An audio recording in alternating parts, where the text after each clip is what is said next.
How are you, lads? I'm here with Timmy from Sean's Bar, who's going to tell us about the history of the world's oldest pub. I'll hand this over now. Timmy, there you go. Well, Jemmy, you're very, very welcome to Sean's Bar here in Athlone, very centre of Ireland, at the oldest pub in the world. The bar itself, a little bit of a history on it. The bar itself actually dates right back to 900 AD. Where a man called Lewin actually built the bar here.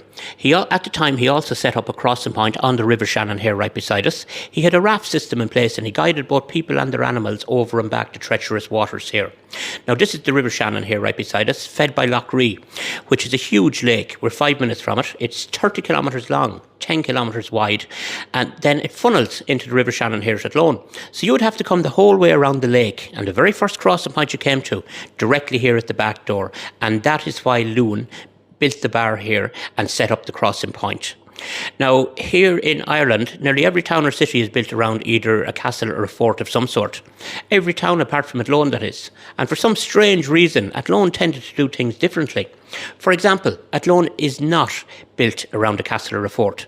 Athlone is built around a pub. They had their priorities right. They actually did build the pub here first. Then a settlement built up around the pub and the crossing point. And they didn't bother with a castle until 1129, when King Turlough O'Connor, he built the very first wooden castle here to actually guard the settlement that had built up around the pub and crossing point. He called that settlement Athlone, meaning the ford of Lewin, or the place of Lewin. And today, in Irish, Athlone is Athlone. So even now, to this day, that is how the town got its name, from the very first person that built the bar, right back in 900 AD. Now, we are dated by both the National Museum of Ireland and certified by the Guinness Book of World Records, right back to 900, and the oldest pub anywhere. And you found it, and you're very, very welcome. Right, lads, so Jones here themselves have this whiskey. There's two different types. I'm going to hand this over to Timmy because he's going to explain the history of this and why they've decided to make their own whiskey. This is our two whiskies we have available at the moment, folks. This is our original, a 4.5-year-old blend, and this is a 7-year-old single malt. Now, these two whiskies, one thing about them, the whiskey basically back to its origin. That's what we tried to achieve with them, as in taking them back to where the whole origin of whiskey began, and only basically using what was available to the monks on the islands of Inishkillen, the first people to distill whiskey in the world. It's as close as possible we could get whiskey to its origin. Now, this one is for sale at $39.50, and our 7-year-old single malt, $49.50. Very, very reasonable for a very good whiskey. You can also find out all details on shipping, etc. on our website here, and contact us and we can ship to you. Our whiskey actually came about accidentally. Now, I would be here with all the different groups and the different tours, going into the whole history behind the bar, the history of Athlone. And one question I was always being asked, what did they drink back in those days?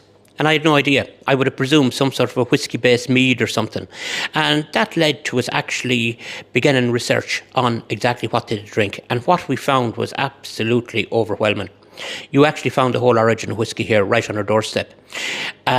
Basically how it came about, you have Lough Ree here beside us, and it was actually the monks from the islands of Inishkillen and Clonmacnoise who were the first people to distill whiskey in the world, where they actually took distillation. Now, distillation began in the Middle East, but not as an alcohol. It began as a perfume. And it was brought back to northern Spain by the Moors. They were traders from northern Spain, had trade links with the Middle East at the time, brought back various spices, etc. But they also brought back the art of distilling this perfume with them to northern Spain. The monks from Inishkillen here happened to be there on their missions at the time and somehow managed to take this perfume and turn it into an alcoholic beverage. Or in other words, it smelled lovely and of course one of them drank it. That's exactly what happened. Had a bit of a funny effect on him. Probably had the best night of his life ever. But as a result, these monks actually thought this spirit cured all illnesses. And they brought back the art of distilling this spirit with them to the two main monasteries in the whole country of Inishkillen and Clonmacnoise. Now, the monks of Inishkillen here, they spoke Irish. They called this spirit Ishgabaha, meaning the water of life, because they actually thought it cured everything, and it probably did at the time. The monks from Clonmacnoise, they spoke Latin, the international language at the time. They taught in Latin. They called this spirit aqua vitae, also meaning the water of life. Now, these monks traded massively in this spirit, and as a result of their trade, this spirit spread from Lough Ree right around the world. Now, these monks also traded with all the different factions based here on Lough Ree throughout the centuries, right down to and including the Vikings, who arrived here in Ireland 795, 800, roughly around then. Now, when they arrived first, they stole, they marauded, they killed, they murdered, they plundered, and then they settled down and everything was fine.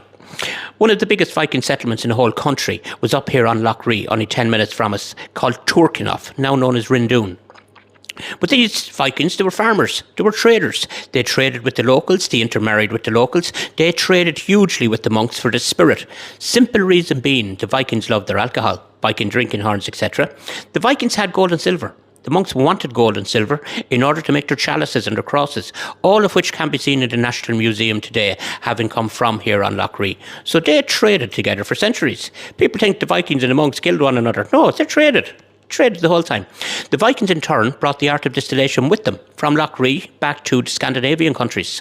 And to this day, the national drink of all the Scandinavian countries is a drink called aquavit, coming from aquavitae from the monks in Clonmacnoise. That's where it came from.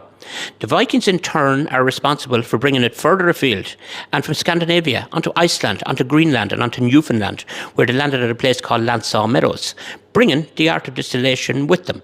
It made its way down through Canada and eventually spread down to the States, known as different names, White Lightning, Moonshine, for example. Now, in the very near future, there's actually a documentary going to be done with us on the whole, our documentary series on the whole origins of whiskey and how it travelled right around the world. Now, this documentary is going to begin here on Lough Ree with me, showing exactly how the monks originally distilled their whiskey. From there, we're going to Scandinavia to show how aquavit is made to this day. Then we're going to Newfoundland, to Landsaw Meadows, to where the Vikings first arrived. And after that, we're going to visit 4 areas in America: Carolina, Kentucky, Tennessee, and Franklin County in Virginia. And we're visiting 4 proper moonshine sites right across the whole spectrum to show that to this day, the method of distillation as it's used by the moonshiners there is the exact form of distillation as was introduced and taught by the monks all those years ago. So that's what the whole documentary is going to be about. So if I am not arrested at some still site in the middle of Kentucky, there will be a documentary. And if there's no documentary, I'm possibly in jail anywhere between Kentucky and Carolina. We may need bailing out. Please keep an eye on that one. Now, getting back to the origin of whiskey then again, the very first written account of whiskey in the world actually comes from the Annals or History of Clonmacnoise, where the monks speak about a local chieftain who on Christmas Day consumed way too much aquavitae. He keeled over and died. So much for it being aquavitae, the water of life. It did not do what it said in the label in his case. It was more aqua mortis than aquavitae. And that's the first written account of whiskey in the world.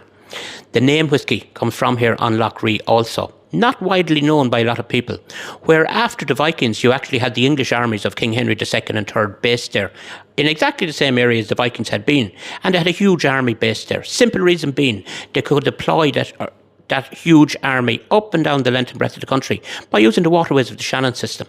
But they were right next door to the monks. The monks cashed in on this big time, traded hugely with these English armies.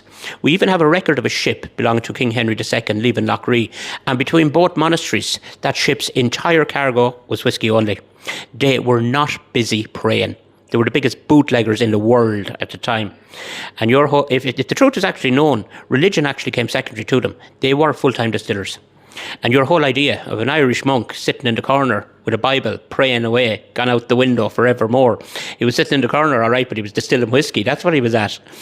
Now, that's where the name whiskey comes from these English armies then, where they loved their whiskey, but they had one problem. The monks up here on the lake spoke Irish, and they called this spirit Ishgabaha, meaning the water of life. Now, try and pronounce that after having 9 or 10 of them. So Ishgabaha became whiskey onto whiskey, and they coined the name whiskey, and that's where it came from. You actually have how it began, when it began, who it began by, how it travelled right around the world, who took it there and when, all coming from here on Lough Ree. And all of this is actually fully backed up with us by the National Museum of Ireland, because the simple reason, when we began this research 14 years ago, there was no Google. It was all hands-on, up and down to the National Museum. 1 week I'm chasing that and I'll come back with that. Next week I'm chasing that, I'll come back with that and that. It was all hands-on. Meeting with local historians, people who'd written books on Lough Ree and its islands, visiting people who lived on the islands, listening to their stories over the generations, going to lectures on the huge Viking history here on the lake. Yes, it was all hands-on. But the good part about not being Google, everything is fully guaranteed or backed up with us by the National Museum. It is history. It is there. That's why this documentary is actually jumping onto it. They know it's history. So keep an eye on that, see where we're going, see where we end up with our whiskey.